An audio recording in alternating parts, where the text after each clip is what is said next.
Apollo 13, as many of us know, was the third manned mission in the American space program, in the Apollo program intended to land on the moon. It was launched on April 11th, 1970, but the lunar landing was aborted after an oxygen tank exploded some 2 days later.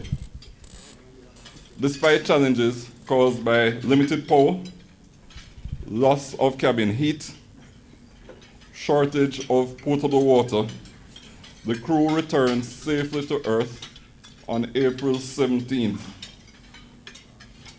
1970, 5 hours after they ran out of water. Recently, about a month or so ago, I had the privilege of attending a conference where the commander of Apollo 13, a gentleman by the name of Mr. Fred Hayes, was one of the presenters.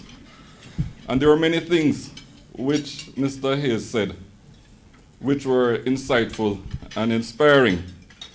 But one of the most profound points he made was to hold up a smartphone, and I left mine on the table, and point out that the phone in his hand, which I'm sure all of us inside here have, had more than 100 times the computing power of the computer used to launch and sustain the Apollo 13 in 1970.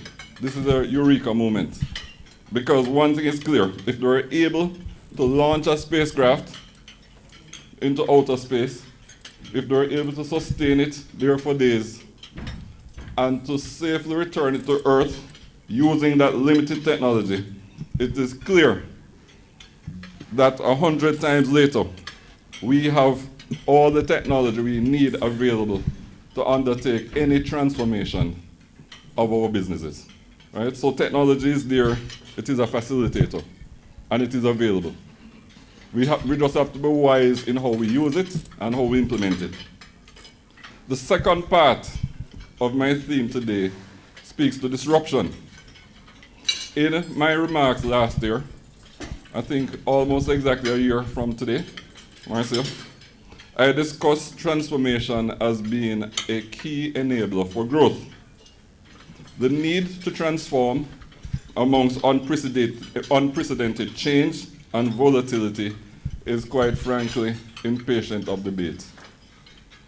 Digital technology has changed the competitive and consumer dynamics for all industries.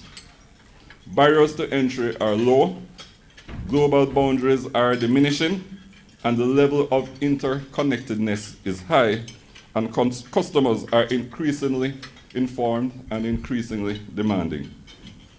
We know that we need to transform, and today I want to posit that disrupting ourselves rather than waiting to be disrupted is a key enabler of transformation. And my Spanish is not the best. No hace mal tiempo. There is no time like the present. Thank you.